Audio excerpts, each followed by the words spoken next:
Low friends, welcome to this session. इस सेशन में हम कैब एग्जाम का बहुत important component that is bank financial management BFM, इसके जो मॉड्यूल ए है इंटरनेशनल बैंकिंग, उसके इंपॉर्टेंट एमसीक्यूज को डिस्कस कर रहे हैं। So please be part of this session and let me tell you, ये सेशन पार्ट है of the free online classes available on YouTube, जहां पर हम कंप्लीटली फ्री आपको बहुत ही इंपॉर्टेंट एमसीक्यूज डिस्कस करते हैं आपके साथ, and also through the explanation we try to explain that particular topic in a very good manner. BRBL के classes Monday as well as Thursday को हो रहे हैं, एबीएफएम के क्लासेस ट्यूसडे एंड फ्राइडे को, एंड बीएफएम के classes on Wednesday and Saturday. ठीक है, तो 7 बजे आपको ये क्लासेस अवेलेबल होते हैं। एमसीक्यूज प्रैक्टिस कर सकते हो आप। पहले तो एमसीक्यू क्वेश्चन देख के अपने आप आंसर करने की कोशिश कर सकते हो, and then you can compare the answer. ये बेस्ट चीज रहेगी, एक्सप्लेनेशन के थ्रू आपको वो टॉपिक बहुत अच्छे से समझ में आ जाएगा। So the first question is in front of you, which among the following statement is correct with respect to reporting requirement of the authorised dealers for transactions related to external commercial borrowings. ठीक है, external commercial borrowing से रिलेटेड ये सारे के सारे statements है। सबसे पहला है draw down of ECB should happen only after obtention of the loan registration number from the RBI।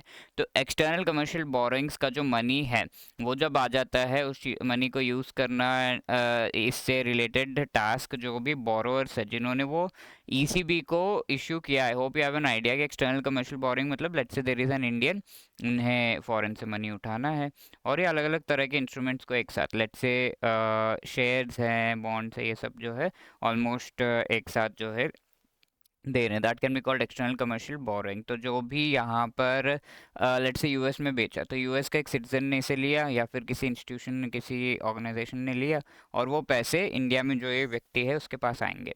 तो उस पैसे को यूज़ करने के लिए एक्चुअली लोन रजिस्ट्रेशन नंबर पहले इनके पास होना चाहिए, आरबीआई जो रजिस्टर कर रहा है। तो this statement is absolutely correct. Any borrower who is otherwise in compliance with ECB guidelines can regularise the delay in reporting by payment of late submission fees for the period of delay. ठीक है, तो ये borrower जो है हमेशा ही, actually ये reporting की बात हो रही है यहाँ पर, तो आरबीआई को रिपोर्ट करना होता है कि किस किस तरीके से ईसीपी एंड वेरियस अदर जो foreign currency and foreign exchange related activities किए जा रहे हैं बाय द बैंक्स, उससे रिलेटेड इन्फॉर्मेशन। तो रिपोर्टिंग रिक्वायरमेंट्स में पहले तो बैंक को पता होना चाहिए कि किस पर्टिकुलर व्यक्ति ने जो पैसे वगैरह लिए हैं, दिए हैं, तो फॉरेन एक्सचेंज या फॉरेन करेंसी के हैं। तो बैंक को जो है बताना पड़ता है, ईसीबी जिन्होंने भी इश्यू किया है। तो ये जो बोरोअर हैं वो रिपोर्टिंग में अगर लेट करते हैं तो उन्हें थोड़ा फाइन भरना होता है, तो that is called the late submission fees. Yes, absolutely ये भरना होता है। डीले रेंजेस जो है नॉर्मल 1 डे से 30 डेज के बीच में ये डिले होना चाहिए, उससे ज़्यादा नहीं। द बोरोवर्स, ये तो सही है, the borrowers are required to report the actual ECB transactions through ECB two returns through the AD category 1 bank on a quarterly basis. तो क्वार्टरली बेसिस पे क्या ये जो रिपोर्टिंग है वो करना होता है, वो चीज़ आपको यहाँ पर देखना होगा। So the correct answer is a, which means आपको जो है मंथली बेसिस पे जो भी बोरोवर है उसे ये रिपोर्टिंग मंथली बेसिस पे करना है टू द बैंक। ठीक है, ऑथराइज्ड डीलर, और ये आरबीआई को रिपोर्ट करेगा। तो मंथली बेसिस पे एवरी मंथ आपको बताना है, नॉट क्वार्टरली बेसिस पे।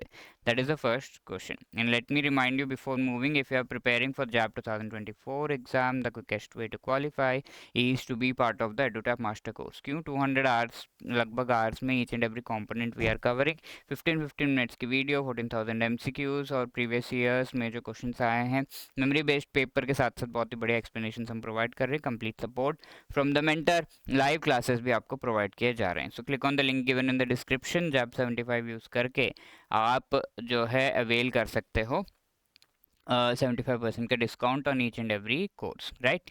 सेकंड क्वेश्चन आपके सामने है, which among the following statement is correct with respect to conversion of external commercial borrowings into equity. External commercial borrowings अलग अलग चीज़ें हो सकते हैं, तो ये सारा कुछ इक्विटी में कन्वर्ट होने के लिए, इक्विटी का मतलब क्या है? It is like a share. ठीक है, शेयर के जैसा।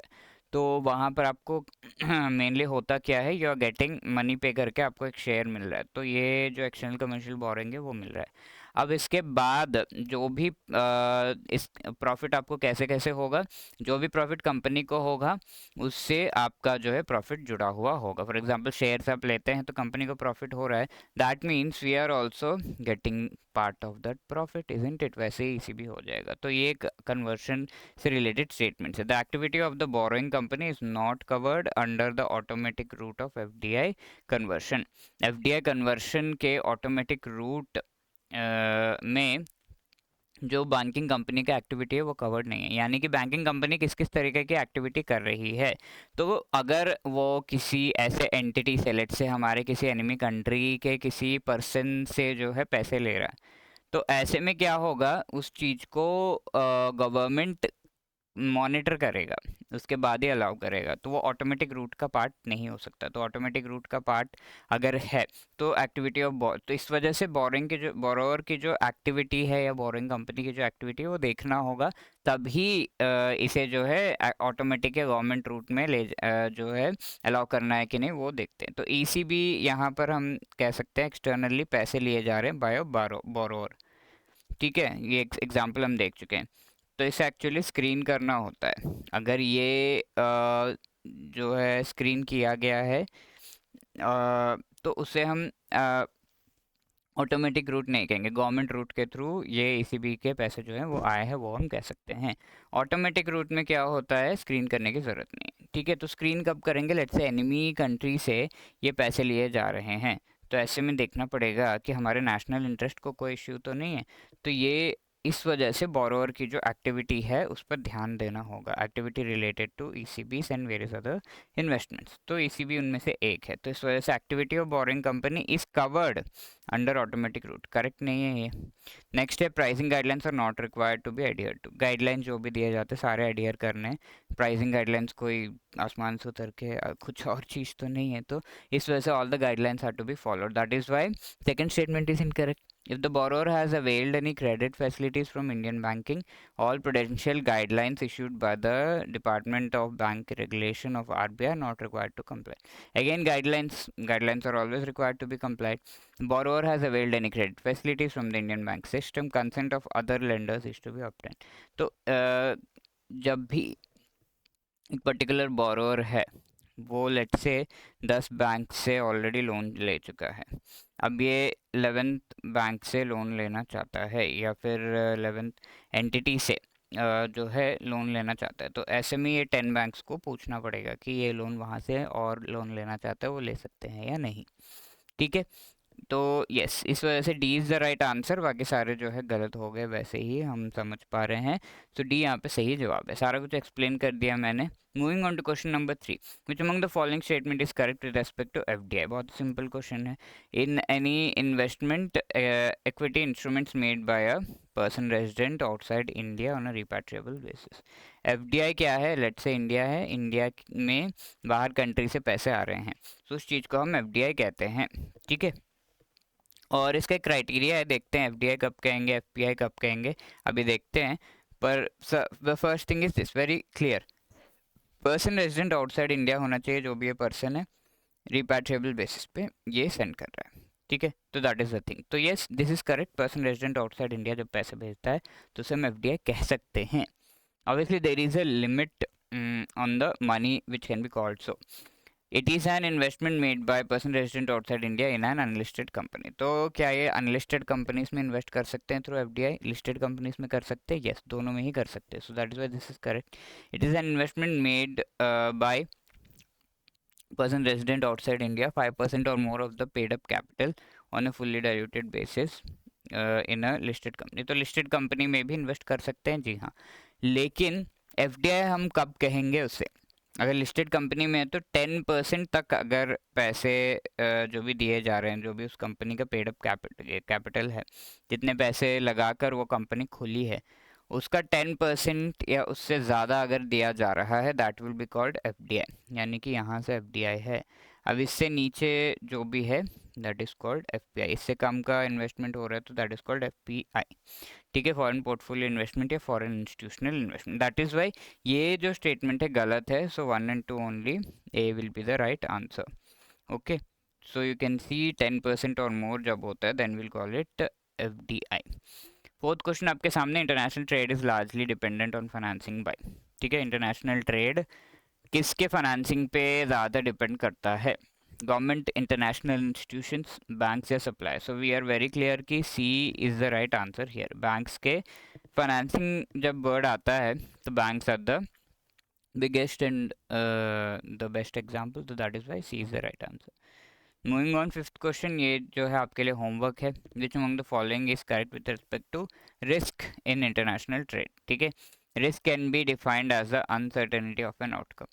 कोई भी आउटकम है उस से उसकी अनसर्टेनिटी कि ये चीज़ होगा या नहीं। फॉर एग्जांपल आप लेट्स से कोई घर खरीदना चाहते हो बट आप वो घर खरीद नहीं पा रहे हो। ओके, घर खरीदने के लिए बहुत सारे पैसे गिरवी रखने पड़ते हैं, तो वो रिस्क अगर आप ले रहे हो, बहुत सारे पैसे उठाने पड़ते हैं, तो वो रिस्क अगर आप ले रहे हो then you can move ahead. Okay, uncertainty होती है ऑफ द पर्टिकुलर आउटकम, और उतने पैसे में मानेगा या नहीं हाउस ओनर जो है, दैट इज़ ऑल्सो प्रॉब्लम, और कई सारी चीज़ें। तो इस वजह से अनसर्टेनिटी जो होती है किसी भी आउटकम में, that is called a risk.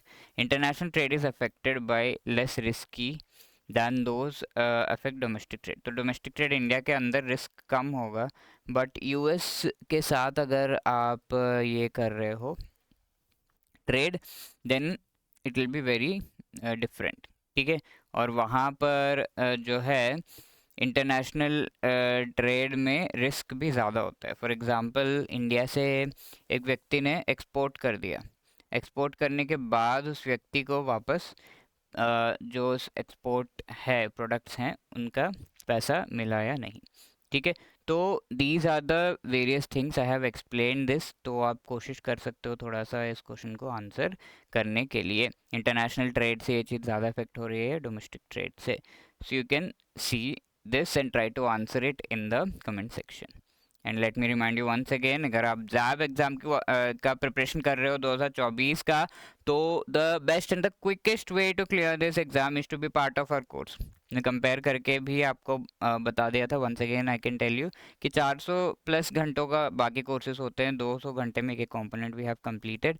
60 plus minutes जो है होते हैं यहाँ पर ईच वीडियो के, तो 15 मिनट छोटे छोटे क्रिस्प वीडियोस, ताकि आप बहुत आराम से ये वीडियोस को देख सको and then you can prepare for the exam. 14,000 जो है नंबर ऑफ क्वेश्चन है and solve previous year question with proper explanation हम दे रहे हैं। हमसे आप जुड़ सकते हो, मेंटोर से आप जुड़ सकते हो, एंड फाइनली लाइव क्लासेस भी यहाँ पे प्रोवाइड किए जाते हैं, राइट। तो you can be part of this, click on the link in the description. Thank you so much. And अगर आपका कोई भी क्वेरी है, you can always call us on 8146207241, hello@edutab.co.in पर कॉल करके भी आप इस पे आप मेल करके आप बता सकते हो कि किस तरीके से जो है आपका क्वेरी है, and if you need any other help with respect to your preparation, you can let us know that. Thank you so much. Jai Hind.